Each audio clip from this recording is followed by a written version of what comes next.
Hello good morning नमस्कार। एक बार फिर से आप सबका स्वागत है वाईफाई स्टडी स्टूडियोज चैनल पे which is a part of an academy. और नए वीक के साथ में हम लोग मंडे को एक बार फिर से मुलाकात हो रही है, जहाँ पे सुबह 5 बजे का जो टाइम स्लॉट है ये आपके सीईटी के बेसिस पे जीके का चल रहा है। ठीक है, टाइम ध्यान रखा करिए, 5 बजे का ये सेशन होता है। ये क्लास आपको मिलता है फ्रॉम मंडे टू सैटरडे हर दिन सुबह 5 बजे। ठीक है, सेकेंडली ये ध्यान रखिएगा कि ये जो आपके क्लासेस होते हैं ये जीके के बेसिस पे रहते हैं। और इसके अलावा अगर आप बाकी स्टैटिक पढ़ना चाहते हैं तो आप मुझे फॉलो कर सकते हो यूट्यूब पे, इसी सेम चैनल पे सुबह 10:30 बजे। इसके अलावा डेली करंट अफेयर्स के लिए आप मुझे फॉलो कर सकते हैं सुबह 7 बजे। 7 से 8 1 घंटे का करंट अफेयर का सेशन होता है, जिसमें हम लोग national international sports and one liner के साथ में कंट्री और स्टेट को भी डिस्कस करते हैं। तो यू कैन ज्वाइन मी। ठीक है, अच्छा, ये क्लास रिकॉर्डेड मोड में होता है। जितने स्टूडेंट्स ऐसे हैं जो पहली बार इस क्लास को देखते हैं, आपको बता दें कि ये सेशन आपको किस तरीके से देखना है। क्वेश्चन को आने दीजिए, उसको पॉज करिए, आंसर करिए, उसके बाद में प्ले करिए, क्योंकि this is a revision session. जितने सवाल हम आपसे पूछेंगे सबके आंसर कमेंट बॉक्स में जरूर से मेंशन करिएगा, क्योंकि हर एक कमेंट आपका मैटर करता है, क्योंकि हम पढ़ते जरूर हैं। चलिए, अच्छा, शुरुआत करेंगे सबसे पहले सवाल से। और पहले तो हम ये पूछ लें, ठीक है ना, अब तो कलर, अब तो कोई समस्या नहीं है। अगर अभी भी कोई समस्या बाकी रह गई हो तो भैया बता देना कि यस मैम अभी भी इसमें कुछ चेंजेस की ज़रूरत है। ठीक है, देख लेते भैया कौन सा कलर इसके ऊपर सही से चलेगा। I think red will be better. चलिए, अच्छा, ओके, तो शुरुआत करते हैं हम लोग। यहाँ पे सबसे पहले क्वेश्चन देखो, जरा एक बार से क्वेश्चन देख लीजिएगा क्या पूछ रहा है। सवाल में आपसे पूछा जा रहा है यहाँ पे, कौन सा ऐसा स्टेटमेंट है जो इंडियन नेशनल कांग्रेस के लिए बिल्कुल सही लिखा गया है, बिल्कुल करेक्ट है। तो जरा देखें यहाँ पे कौन इसका आंसर करके बता रहा है। देखो, पहला स्टेटमेंट लिखा हुआ है, जो लास्ट सत्र हुआ था, यानी कि जो लास्ट वाला सेशन था आईएनसी का, वो कब हुआ था? 2008 में, पहला। दूसरा स्टेटमेंट लिखा है, द फर्स्ट कांग्रेस सेशन कब हुआ था? इंडिपेंडेंस की बात कर रहे हैं, यानी कि आजादी के बाद की बात कर रहे हैं हम, 1948 में। तीसरा सवाल लिखा हुआ है यहाँ पे, या तीसरा स्टेटमेंट लिखा हुआ है, UN there was the president. ये कौन थे? ये प्रेसिडेंट के रूप में इन्होंने कार्य किया है कांग्रेस के अंदर। या फिर इसमें से सारे जो ऑप्शन लिखे हुए हैं सारे के सारे करेक्ट हैं। देखो भैया, इसके सारे ही ऑप्शन क्या हैं? करेक्ट हैं। ध्यान से सुन लीजिएगा, जब हम आईएनसी बोल रहे हैं तो इसकी जो अभी लास्ट वाली बैठक हुई थी वो 2018 में हुई है। इसमें अगर देखा जाए तो इंडिपेंडेंस के बाद में सबसे पहली जो बैठक हुई है वो 1948 में हुई है। मेरा आपसे सवाल, आप मुझे कमेंट सेक्शन में लिख के बताओगे कि ये वाली जो बैठक हुई थी इसकी अध्यक्षता किसके द्वारा करी गई है। ठीक है, मुझे पता है आंसर कर लोगे, बट फिर भी एक बार से पूछना तो बनता है, तो आंसर करके बताइएगा। दूसरा, जब हम आईएनसी की बात करेंगे तो इसको कब बनाया गया था? 1885 में इसको बनाया गया था। ए.ओ. ह्यूम के कहने पर, या हम ये कह सकते हैं इनके सपोर्ट करने पर इसकी फॉर्मेशन करी गई थी। ठीक है, लॉर्ड डेफरिन का नाम भी याद रखना, कई बार इनका नाम भी पूछ लिया जाता है। और आईएनसी का इंडिपेंडेंस से पहले सबसे पहला जो सत्र हुआ था वो 1885 में हुआ था। कहाँ पे? बॉम्बे के अंदर। और डब्ल्यू.सी. बनर्जी जी के द्वारा उसको हेड किया गया था। दूसरा सवाल, the concept of federal system, हमारे संविधान के अंदर जो फेडरल सिस्टम है इसको कहाँ से कॉपी करके लिखा गया है? आंसर क्या हो जाएगा? कनाडा। अब जरा समझना, जब आयरलैंड आ रहा है तो डीपीएसपी हो जाएगा, यानी कि नीति निर्देश एवं तथ्य हो जाएगा। दूसरा लिखा है ऑस्ट्रेलिया, यहाँ से क्या होगा आपका? ज्वाइंट सिटिंग, जिसे हम क्या कहते हैं? संयुक्त बैठक कहते हैं। और दूसरा क्या बनेगा यहाँ पे? समवर्ती सूची, जिसे हम क्या कहते हैं? कंकरेंट लिस्ट के नाम से जाना जाता है। जब हम जर्मनी पे आएंगे तो जर्मनी से याद रखिएगा कि जब इमरजेंसी लागू होती है, जब आपातकाल की स्थिति आती है, उस टाइम पे जो प्रोविजंस होते हैं, यानी कि कौन सा वाला जो राइट है वो हटाना है, कौन सा राइट प्रोवाइड करना है, ये सारी की सारी जो बातें इसको सस्पेंड करने के लिए जो प्रोविजन है वो कहाँ से? वो जर्मनी से। ठीक है, जर्मनी का जो संविधान है उसको वीमर के नाम से जाना जाता है। अगला सवाल, euro is the currency of which of the following country, इसमें से कौन सी ऐसी कंट्री है जिसकी करेंसी यूरो है? इसका आंसर क्या हो जाएगा? साइप्रस। अब जरा सुनना, साइप्रस तो चलो ठीक है, आपके लिए होमवर्क ये है, इसकी लोकेशन हम बता देते हैं। आपके लिए होमवर्क ये है, इसकी कैपिटल कमेंट सेक्शन में लिखोगे। क्यों मैं पूछ रही हूँ? क्योंकि अभी रिसेंटली टर्की के साथ में थोड़ा सा इनका विवाद चल रहा था, क्योंकि इसकी जो लोकेशन है वो टर्की के जस्ट नीचे आपको देखने को मिलती है। कहाँ पर? मेडिटेरेनियन सी में, भूमध्य सागर में। सेकेंडली, जब हम यूरो की बात कर रहे हैं तो यूरोपियन यूनियन के अंदर जितने भी देश आते हैं, मैक्सिमम कंट्रीज की जो करेंसी है वो यूरो है। लेकिन क्यूरेशिया क्यूरेशिया, ठीक है। इसकी करेंसी अभी तक यूरो नहीं थी, बट अब ये यूरो करेंसी अडॉप्ट करने जा रहा है, तो सवाल हो सकता है यहां से भी पूछ लिया जाए। अगला, attorney general of India has the power to appear in, यानी कि जो अटॉर्नी जनरल होते हैं, महान्यायवादी होते हैं, ये इनमें से किसके अंदर जाके बैठ सकते हैं, मतलब भाग ले सकते हैं। अच्छा, अटॉर्नी जनरल के लिए आर्टिकल नंबर 76, इनका अपॉइंटमेंट कौन करता है, प्रेसिडेंट करता है। अब बता दो कि कहाँ पे जाके बैठ सकते हैं। पहली चीज सुप्रीम कोर्ट, बिल्कुल सही बात है।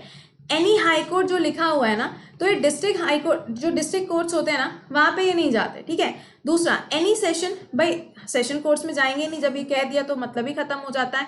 एनी कोर्ट इन इंडिया, घुमा फिरा के बात ये आगे कि इसको थोड़ी ना छोड़ दोगे, तो ये ध्यान रखिएगा।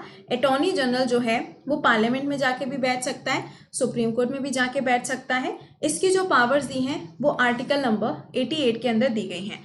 इसका अपॉइंटमेंट कौन करते हैं, प्रेसिडेंट के द्वारा किया जाता है। और अभी प्रेजेंट टाइम पे कौन है यहाँ पे अटॉर्नी जनरल, तो दैट इज के वेणुगोपाल, ठीक है। अगला सवाल, क्वेश्चन नंबर 5, पढ़ो सवाल और आंसर करो। सवाल में पूछा जा रहा है इसमें से कौन सा ऐसा आर्टिकल है जो अटॉर्नी जनरल के बारे में बताता है, जस्ट बताया है। आंसर क्या हो जाएगा, 76। अब जरा समझना, 74 लिखा हुआ है यहाँ पर, आर्टिकल नंबर 72 लिखा है, दोनों इंपॉर्टेंट है। देखिएगा 72 आर्टिकल जब हम कहते हैं तो जो प्रेसिडेंट होते हैं, जो राष्ट्रपति होते हैं, इनके पास पावर होती है पार्डनिंग पावर, यानी कि क्षमादान की शक्ति। अब ये जो क्षमादान की शक्ति है कौन से आर्टिकल में है प्रेसिडेंट के पास, 72 में। दूसरा होता है काउंसिल ऑफ मिनिस्टर्स जो है वो एड और एडवाइस देंगे किसको, राष्ट्रपति को। ये कहाँ लिखा है, 74 के अंदर लिखा है, ठीक है। अगला सवाल, मुला पेरियार डैम, आपको बताना है कौन कौन से ऐसे राज्य हैं जिनके बीच में ये विवादित है। पहला पॉइंट तो ये समझना, ये जो डैम है ये कौन सी नदी के ऊपर बना हुआ है, पेरियार। अब इससे एक पॉइंट तो क्लियर हुआ कि केरला स्टेट तो हो गई होगा, क्योंकि केरला की लाइफलाइन क्या है, पेरियार रिवर, तो इसका आंसर क्या बन जाएगा, Tamil Nadu, and Kerala is the right answer. अच्छा, मेरा एक सवाल, आर्टिफिशियल इंटेलिजेंस का यहाँ पे इस्तेमाल करते हुए अगर देखा जाए तो भारत का सबसे पहला ऐसा कौन सा राज्य बनने जा रहा है जो पूरी तरीके से इसके ऊपर फंक्शन करेगा, यानी कि काम करेगा। कमेंट सेक्शन में इसका आंसर लिखिएगा। भैया सेशन को लाइक और शेयर कर देना, एंड आई होप इसका जो बैकग्राउंड है अब उससे आपको थोड़ी सी तसल्ली आई होगी कि हाँ मैम अब ये इसकी जो विजिबिलिटी है वो सही है। तो मेरे को कमेंट सेक्शन में लिख के बता जरूर देना, ठीक है। अगला सवाल, who was the president of INC that was held in the Jaipur after independence.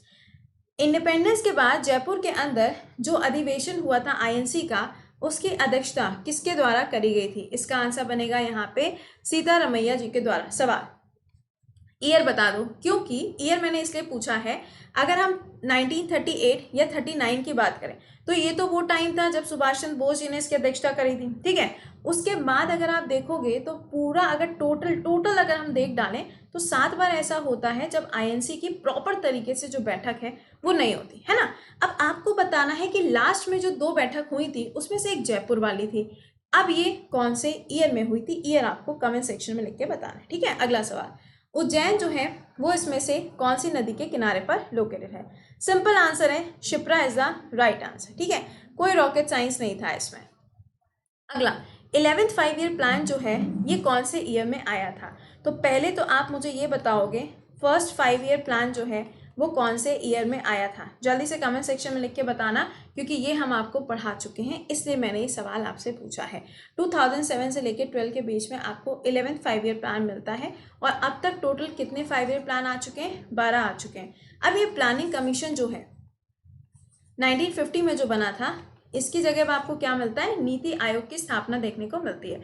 NITI Aayog क्या है, ये एक तरीके का एक्स्ट्रा कॉन्स्टिट्यूशनल बॉडी है या फिर ये थिंक टैंक है। जो भी ऑप्शन में लिखा होगा आप वो मार्क करके चले आना, लेकिन point to be noted, constitutional body है ये मार्क करके मत चले आइएगा, क्योंकि ये एक्स्ट्रा कॉन्स्टिट्यूशनल बॉडी है, एक एक्ट के थ्रू इसको फॉर्म किया गया। अगला सवाल, 5 ईयर प्लान्स में अगर देखा जाए तो जो 5वां वाला था इसको ड्राफ्ट किसके द्वारा किया गया था, मतलब इसको पूरी तरीके से प्रिपेयर किसके द्वारा किया गया था। देखिएगा, मिनिस्ट्री ऑफ स्टैटिक्स के द्वारा इनके नाम पे स्टैटिक्स अवार्ड दिया जाता है। ये मैंने आपको पढ़ाया था, अगर अच्छे से याद आ रहा हो तो आपको बताना है इसका आंसर क्या हो जाएगा। DP धर जी के द्वारा इसका पूरा का पूरा एनालिसिस किया गया था, ठीक है। अगला, which one is not true about attorney general of India. इसमें से कौन सा स्टेटमेंट ऐसा है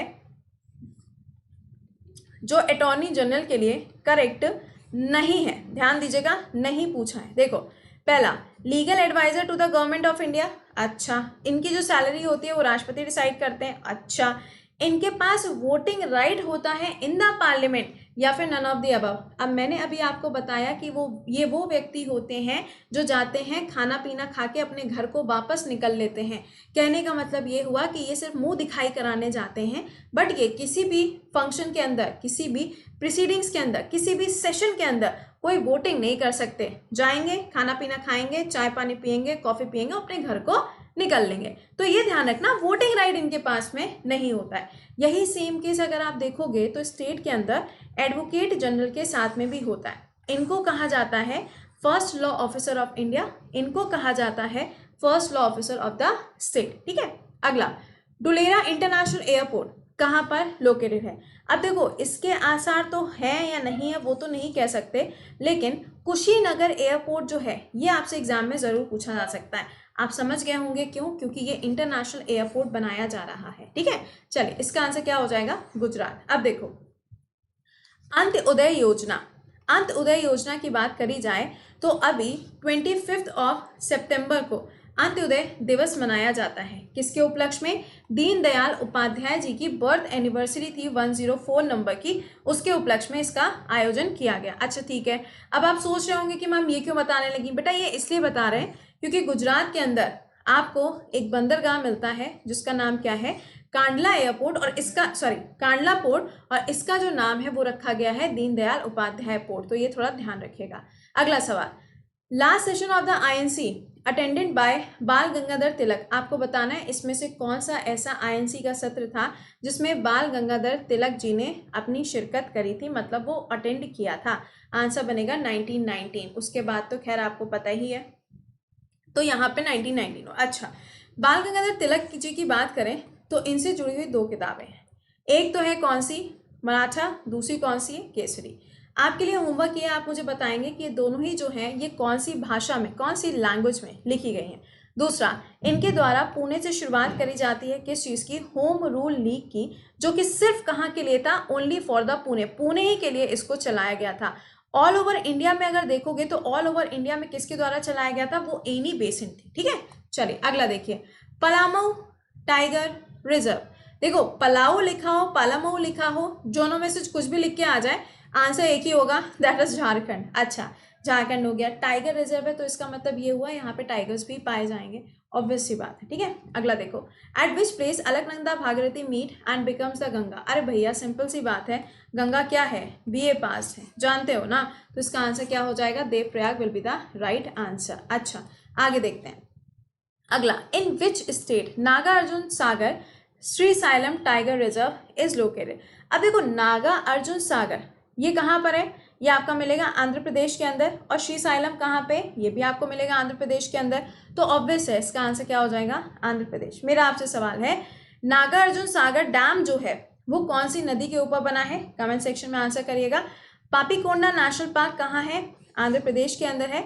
पोलावरम प्रोजेक्ट जो है वो गोदावरी नदी के ऊपर बनाया जा रहा है। इसके ऊपर भी जो सवाल है वो आपसे पूछे जा सकते हैं, तो बी प्रिपेयर। अगला सवाल, which of the following river originate as well as ends in the India. इसमें से कौन सी ऐसी नदी है जिसकी उत्पत्ति भी भारत से होती है और ये एंड भी भारत के अंदर होती है?